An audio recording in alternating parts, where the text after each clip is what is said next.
ভালো করে ফর্মুলাগুলো বলে দেবো যখন ম্যাথটা আসবে, ঠিক আছে? দেখো পড়ো ভাড়াটা কি আছে।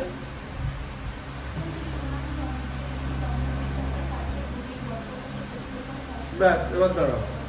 কাঠের গুঁড়ি এরকম দেখতে হয়, ঠিক আছে? একটা কাঠের গুঁড়ি হচ্ছে একটা লম্ব বৃত্তাকার চোঙ, বুঝতে পারলে? আচ্ছা, তার একটা এরকম ব্যাসার্ধ থাকবে, ভূমির ব্যাসার্ধ আর উপরের তলের ব্যাসার্ধ, আর এদের মাঝে থাকবে হচ্ছে উচ্চতা, ঠিক আছে? এই আর হচ্ছে ব্যাসার্ধ, ঠিক আছে? বোঝা যাচ্ছে? আচ্ছা, এখানেও আর আছে, আর এটা হচ্ছে উচ্চতা। উচ্চতা মানে হাইট এইচ ধরা হয়, ঠিক আছে? এখানেও আর আছে, বোঝা গেল? এই ব্যাসার্ধ সমান, কাঠের গুঁড়ি। আচ্ছা, এবারে কি দিয়েছে তোমাকে? তারপরে কাঠের গুঁড়ির বক্রতলের ক্ষেত্রফল বলেছে। বক্রতল ভালো করে বোঝো। বক্রতল মানে এই জায়গাটা, ধরো এটা একটা কাঠের গুঁড়ি, ঠিক আছে? বক্রতল হচ্ছে এইখানটা হবে, এইখানটা। এটা হচ্ছে ওপরের তল, এটা হচ্ছে নিচের তল, এটা নয়, ঠিক আছে?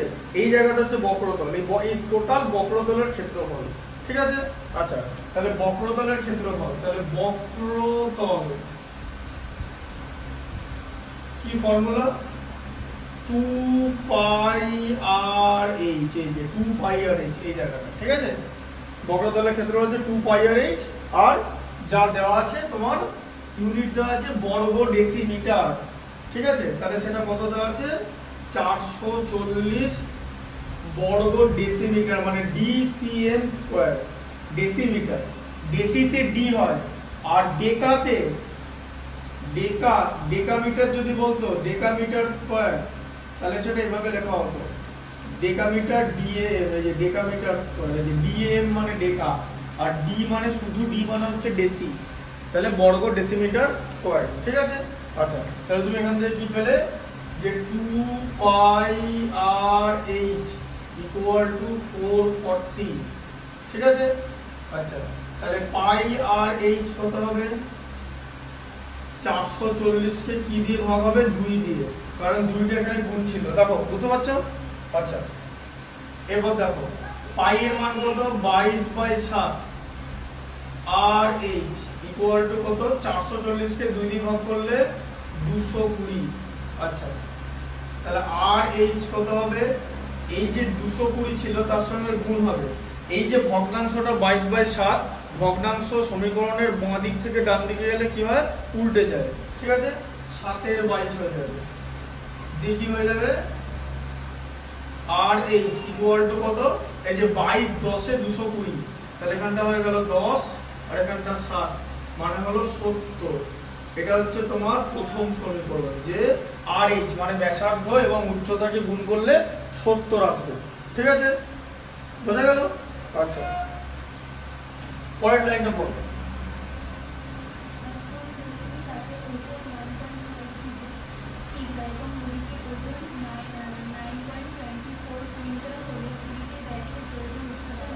আচ্ছা, এবার বলো 1 ঘন ডেসিমি কাঠের ওজন বলেছে 1.5 কিলোগ্রাম।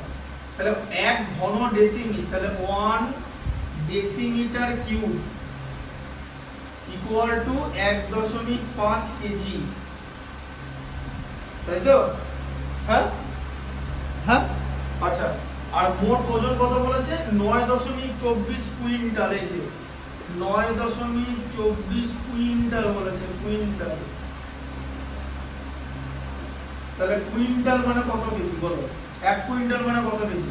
কারণ এখানে দু রকম ইউনিট আছে, তো তোমাকে তো যে কোনো একটা ইউনিট করতে হবে, বুঝতে পারলে? আচ্ছা, তাহলে 9.24 কুইন্টাল মানে 1 কুইন্টাল মানে 100 কেজি। 9.24 কে 100 দিয়ে গুণ করলে কেজি পাবে, তাহলে কত হচ্ছে? 924 কেজি টোটাল ওজন, তাই তো? হ্যাঁ, তাই 900 টোটাল ওজন 924 কেজি, আর 1 ঘন ডেসিমি কাঠের ওজন 1.5 কেজি। তাহলে এখান থেকে কি পাওয়া যাবে? কত ঘন ডেসিমি কাঠ আছে। এই যে ঘন ডেসিমি, এটা কার একক? আয়তনের একক। সেখান থেকে আমরা কি পাবো? কত ঘন ডেসিমি কাঠ আছে, ঠিক আছে? কিরকম করে পাবো? এই যে দেখো, 1.5 কেজিতে হয় হচ্ছে 1 ঘন ডেসিমি, ঠিক আছে?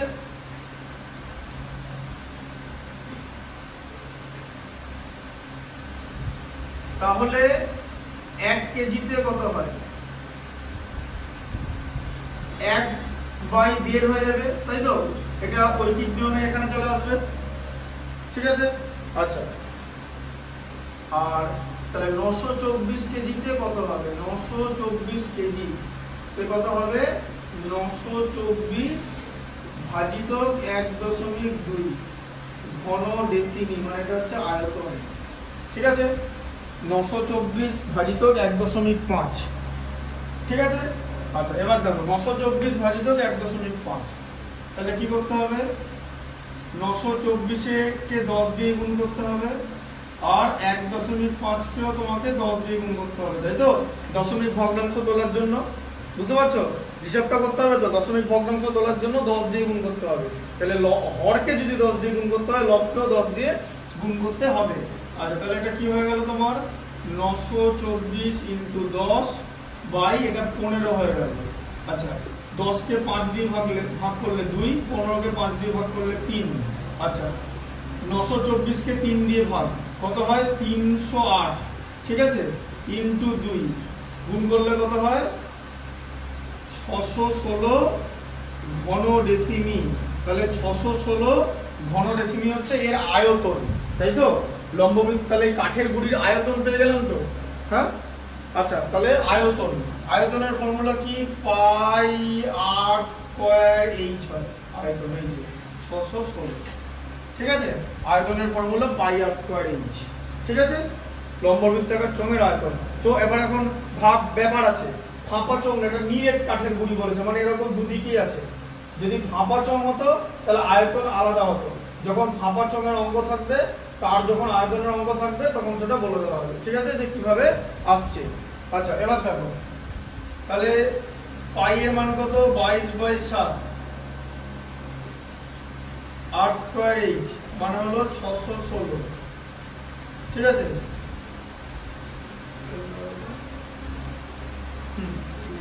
হ্যাঁ, এটা পুরিছি, এটা পড়াই দেখো 616। আচ্ছা, তাহলে এবার দেখো, তাহলে আর স্কয়ার এইচ এর মান কত, একই রকম ভাবে 616 ইনটু তোমার 7 এর 22 হবে, ঠিক আছে? বুঝতে পারলে? আচ্ছা, এবারে কি হবে, তারপরে দেখো আর স্কয়ার এইচ। আচ্ছা, আর স্কয়ার এইচ কে আর এইচ ইনটু আর এরকম ভাঙা যাবে, আর এইচ ইনটু আর, এই যে দুটো আর স্কয়ার মানে দুটো আর আছে তো, আর এইচ ইনটু। এখন কেন ভাঙলাম যদি জিজ্ঞেস করো, তার উত্তরটা হচ্ছে আমি এখানে আর এইচ এর মান পেয়েছি, দেখো, তাই তো? আমি আর স্কয়ার এইচ থেকে আর এইচটা বার করে নিচ্ছি, তাহলে ওটা করতে পারবো। দুটো তোমাকে কি করতে দিয়েছে, তোমাকে দেখো, তোমাকে ব্যাসার্ধ করতে দিয়েছে, হ্যাঁ, তাহলে ব্যাসের দৈর্ঘ্য আর উচ্চতা বার করতে দিয়েছে। এবার ব্যাসের দৈর্ঘ্য ব্যাসার্ধ না জানলে ব্যাস পাবে না, তাহলে ব্যাসার্ধ আর উচ্চতা বার করতে দিয়েছে। দুটো সমীকরণ, দুটো চলরাশি, ঠিক আছে, মানে ভেরিয়েবল, একটা ব্যাসার্ধ আর উচ্চতা, দুটো সমীকরণ থেকে দুটো চলরাশি আমরা পাবো, ঠিক আছে? তাই তোমাকে দুটো চলরাশি দেওয়া হয়েছে। এই অঙ্কটা আর 10-এর অঙ্কটা একদম সেম, একই রকম ভাবে হবে, ঠিক আছে? তাই পেছনের অঙ্কগুলো করলে তুমি সামনের গুলো এমনি করতে পারবে, আগের দিনের ভিডিও আছে সব পরিষ্কার করে।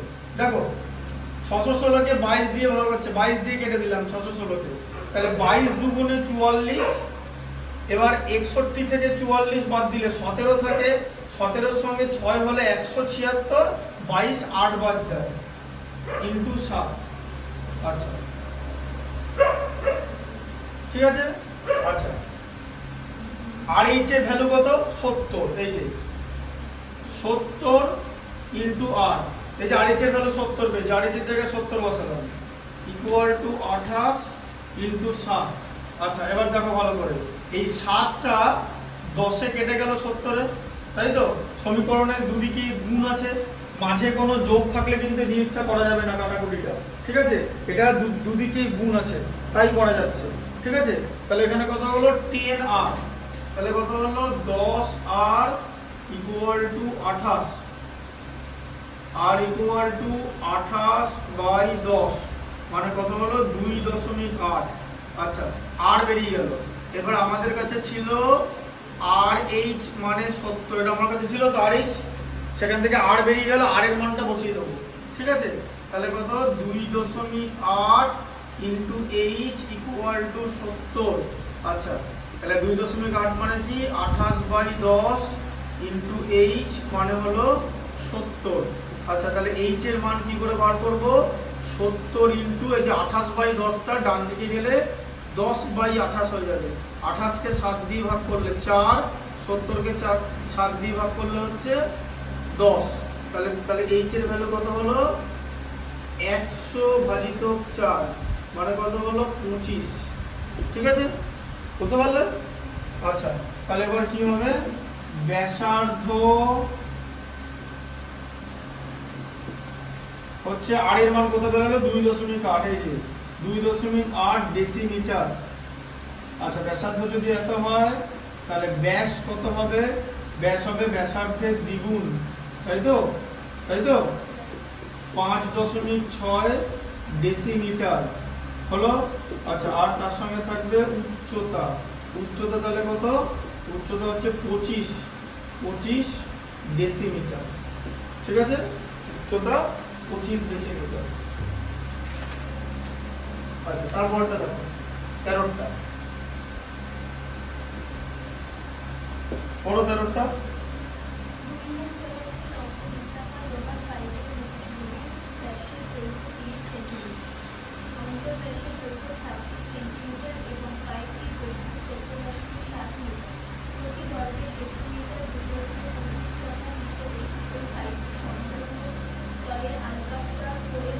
কত টাকা খরচ হবে? তাহলে দুমুখ খোলা লোহার পাইপ কেমন হবে?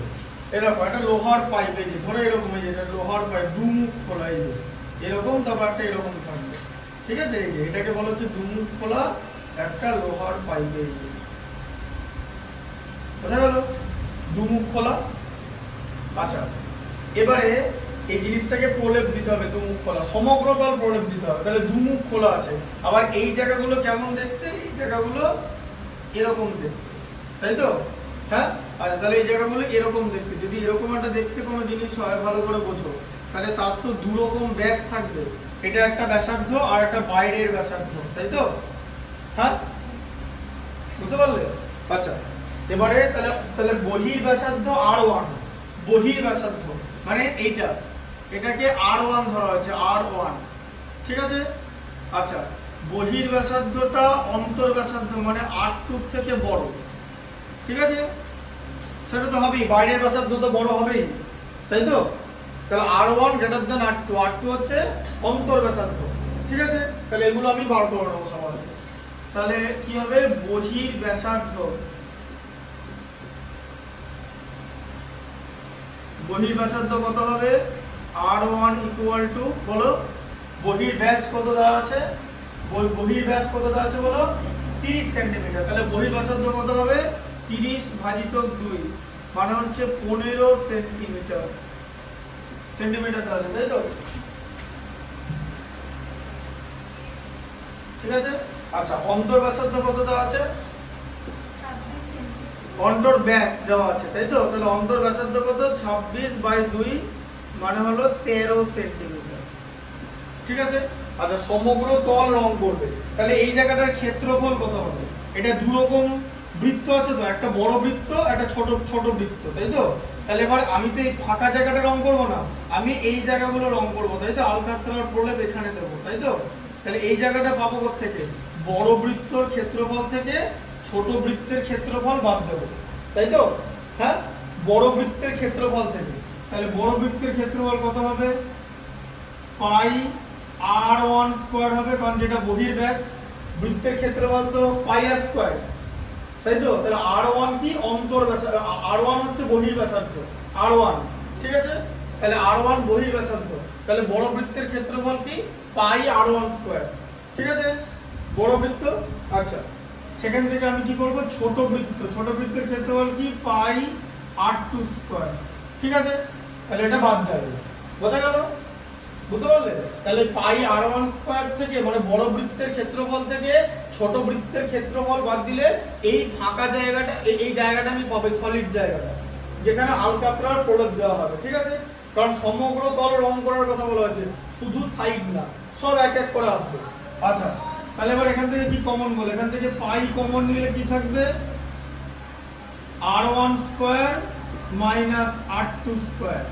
আচ্ছা তাহলে পাই কমন নাও, R1 এর মান কত 15, তাহলে 15 স্কয়ার মাইনাস 13 স্কয়ার, তাই তো। R2 এর মান 13 ছোট। আচ্ছা তাহলে পাই ইনটু 15 স্কয়ার 225 আর 13 স্কয়ার হচ্ছে 169, 13 13, তাহলে 225 169 31 আর 25 এ 56, ঠিক আছে 56 পাই, ঠিক আছে। তাহলে কত হলো পাই ইনটু 56 পাই। আচ্ছা তার মানে 56 ইনটু 22/7। আচ্ছা তাহলে আবার 7 8 56 হয়, 8 ইনটু 22, তাহলে কত হলো 176 সেন্টিমিটার স্কয়ার হলো। 8/22 176, বোঝা গেল কি করে হলো। 225 থেকে 169 বাদ দিলে 56 হয়, ঠিক আছে। আচ্ছা এবার এটা তো উপরটা হলো, এরকম একই জিনিস নিচে আছে তো, হ্যাঁ। আচ্ছা তাহলে কত হলো 176 প্লাস 176, এই দুটো যোগ করে 352 সেন্টিমিটার হলো, তাই তো। এত সেন্টিমিটার স্কয়ার হলো তো, হ্যাঁ। তাহলে এই দুটো হয়ে গেল। আচ্ছা এবার এই জায়গাটা কি করব? আচ্ছা এই জায়গাটা কিরকম করে রং হবে? আলকাতরার প্রলেপ দেওয়া হবে তো, তা আলকাতরা প্রলেপ এবার ফাঁপা তো, ভেতরটাও তো রং করতে হবে একটা জিনিসের, তাই তো। ধরো তোমার ব্যাগের ভেতরেও রং করতে হচ্ছে, আবার ব্যাগের বাইরেও রং করতে হচ্ছে, তাই তো। তাহলে ব্যাগের ভেতরের তো একটা ক্ষেত্রফল হবে, ভেতরটা ধরো বক্রতল, কারণ এই জিনিসটার ভেতরটাও তো বক্রতল হবে। ধরো এরকম একটা এই ঢাকনাটার ভেতরটা রং করছি, তাহলে সেটা তো বক্রতল হবে, তাহলে দুটো বক্রতল যোগ করতে হবে, তাই তো। আচ্ছা তেমনি বক্রতল যেমনি হবে, তা দুটো আলাদা ব্যাসার্ধ হবে বক্রতল মানে, ঠিক আছে। চোঙের বক্রতল কত? এই যে 2 পাই আর h, তাই তো, হ্যাঁ। দুটো থাকছে, তাহলে একটা কি হবে 2 পাই r1h প্লাস 2 পাই r2h, বাইরেরটা ভেতরেরটা, বাইরের বক্রতল আর ভেতরের বক্রতল, ঠিক আছে। বক্রতলের ব্যাসার্ধ, বাইরের বক্রতলের ব্যাসার্ধ মানে বহির ব্যাসার্ধ r1, আর ভিতরের বক্রতলের ব্যাসার্ধ মানে অন্তর ব্যাসার্ধ r2, দুটো নিতে হবে, ঠিক আছে, বোঝা গেল। আচ্ছা এবার দেখো 2 পাই কমন নিচ্ছি, তাহলে কি r1 প্লাস r2 ব্র্যাকেটের বাইরে h, তাই থাকবে তো, হ্যাঁ। আচ্ছা তাহলে এবার দেখো 2 ইনটু 22/7, বোঝা গেল।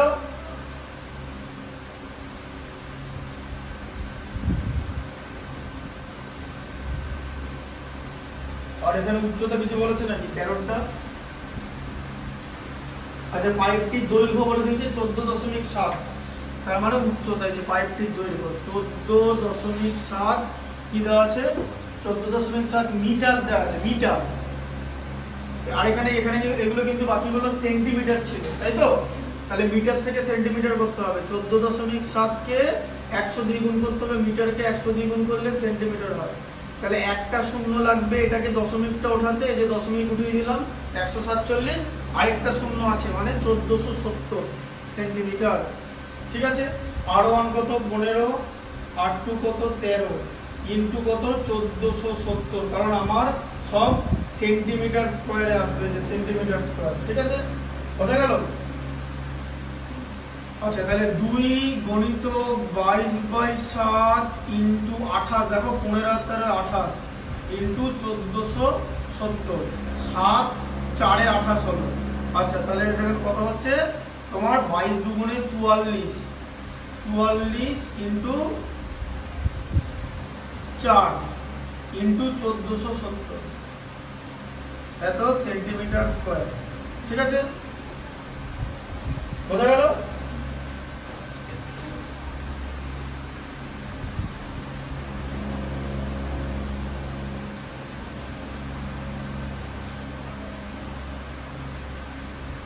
আচ্ছা তাহলে এবার 444 কত 176 ইনটু 1470, ঠিক আছে।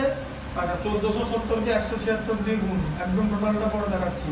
1470 নেব না, 147 নেব, ঠিক আছে, শূন্যটা পরে দিয়ে দেবো, হ্যাঁ, বোঝা গেল। তাহলে সে আবার করতে হবে, 6 7 42 এর 2 হয় থাকবে 4, 6 14 84 আর 4 88, ঠিক আছে। আচ্ছা 7 7 1 কে 700 আর 47 329 মানে 1029, এই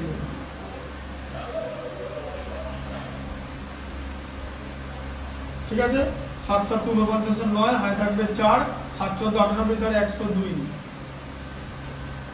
147 ইন্টু 1 এ 147, ঠিক আছে?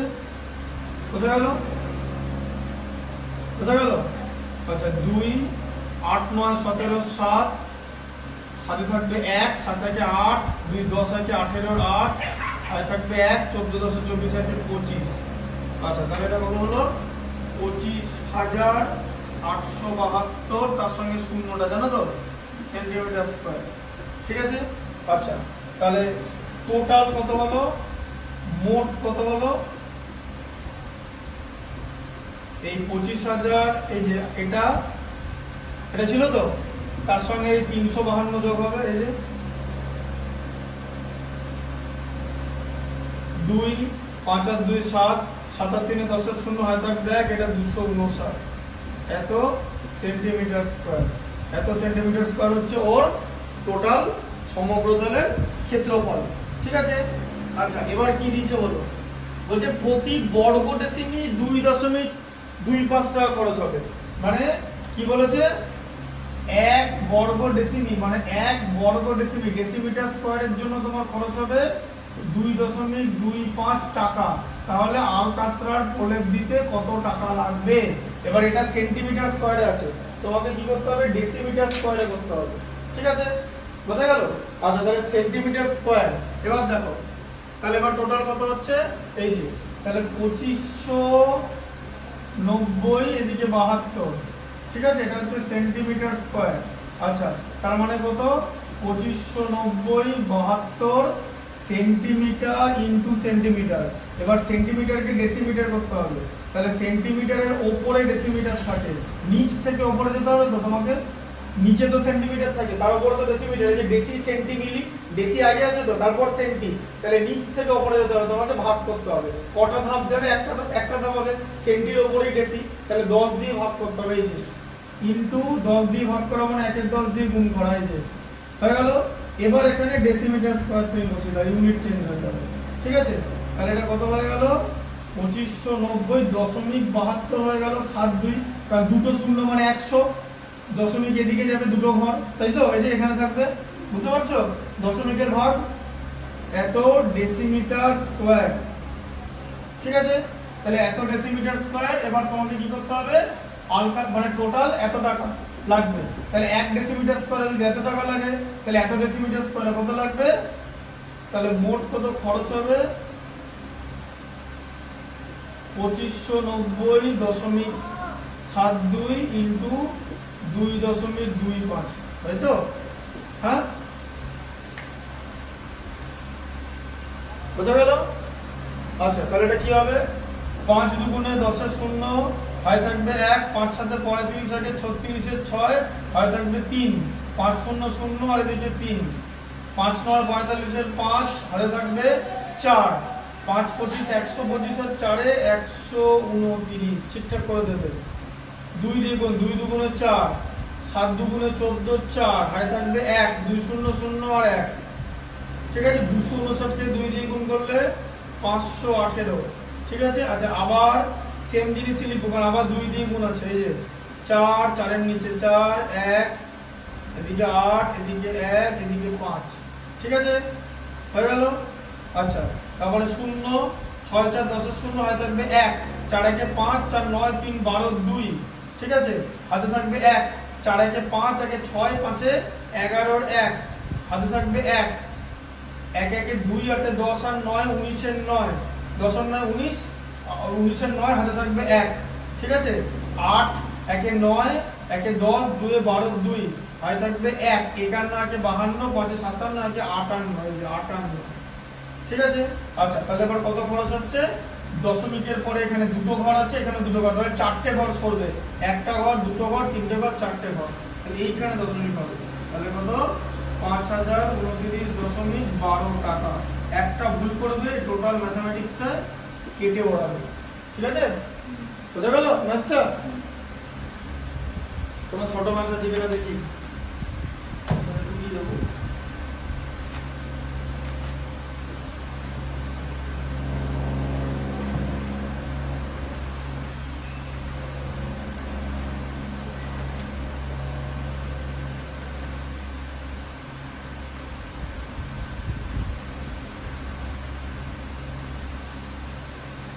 আচ্ছা সংক্ষিপ্ত উত্তরধর্মী দেখেছো 20-3 দেখো 20-3 লাগিয়ে দিচ্ছি, ঠিক আছে। সংক্ষিপ্ত উত্তরধর্মী 20-3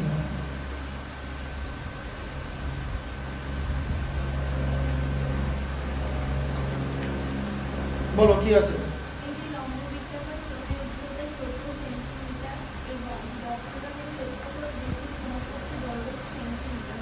আচ্ছা তাহলে উচ্চতা 14 সেন্টিমিটার বলেছে তো, এই যে h = 14 সেন্টিমিটার নিয়ে নাও। আর কি বলেছে লম্ববৃত্তাকার চোঙ, এই যে লম্ববৃত্তাকার চোঙ নিরেট ফাঁপা বলে দেয়নি, মানে নিরেট ধরতে হবে, তাই তো। তাহলে এই জায়গাটা হচ্ছে বক্রতল, তাহলে বক্রতল কত বলেছে 2πr/h। বক্রতলের ক্ষেত্রফল কত বলা আছে 264 বর্গ সেন্টিমিটার, তাই তো। আচ্ছা তাহলে এবার দেখো, তাহলে πr/h কত হবে বলো, এই যে πr/h কত হবে 264 কে 2 দিয়ে ভাগ হবে, এই যে 2πr/h = 264 ছিল। আচ্ছা তাহলে πr/h, আচ্ছা পাই এর মান হচ্ছে 22/7, ঠিক আছে।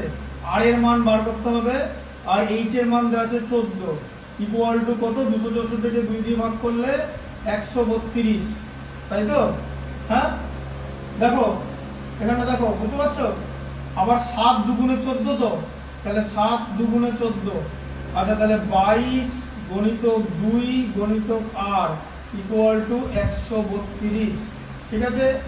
2 দিয়ে কেটে দিলে এটা থাকবে 66, 2 দিয়ে ভাগ করে দিলাম, ঠিক আছে। তাহলে r = কত 66 কে 22 দিয়ে ভাগ করলে 3, তাহলে ব্যাসার্ধ হচ্ছে 3। আচ্ছা কি বার করতে বলেছে, চোঙটির আয়তন কত বার করি, তাই তো। তাহলে ব্যাসার্ধ 3, তাহলে r এর মান 3, তাহলে আয়তন মানে ভলিউম, v ফর ভলিউম, বুঝতে পারলে।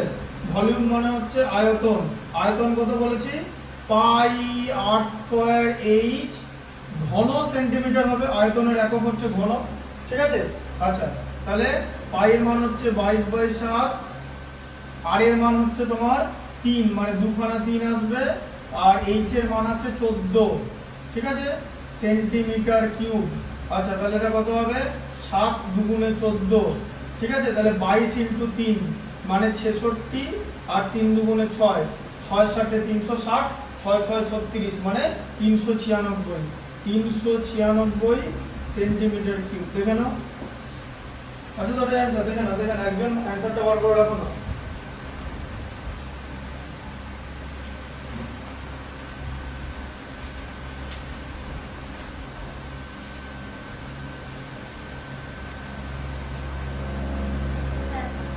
আচ্ছা তো 396 সেন্টিমিটার কিউব। আচ্ছা 20 র্যাকেটটা দেখো,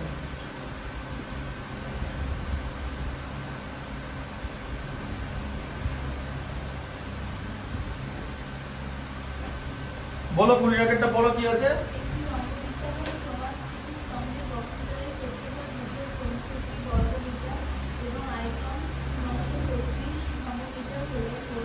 তাহলে বক্রতলের ক্ষেত্রফল 264 বলেছে, তাহলে কি বার করতে বলেছে ভূমির ব্যাসার্ধের দৈর্ঘ্য, মানে আর এর মান, তাই তো। আচ্ছা আর আর এইচ দুটোই বেরোবে, তাহলে বক্রতলের ক্ষেত্রফল 264 বর্গমিটার বলা আছে বক্রতল। তাহলে বক্রতলের ফর্মুলা কি, এই যে 2πr/h, তাই তো। বক্রতল 264 মিটার স্কয়ার। আচ্ছা তাহলে πr/h কত হবে 264 ভাজিত 2, মানে এটা 132 হচ্ছে। আচ্ছা পাই এর মান হচ্ছে 22/7, RH = 132, তাহলে RH কত হবে 132 × 22/7টা উল্টে গিয়ে 7/22 হয়ে যাবে, তাহলে 22 6 132, 6 7 42, আর h এর মান হচ্ছে 42, ঠিক আছে। কোথায় গেল,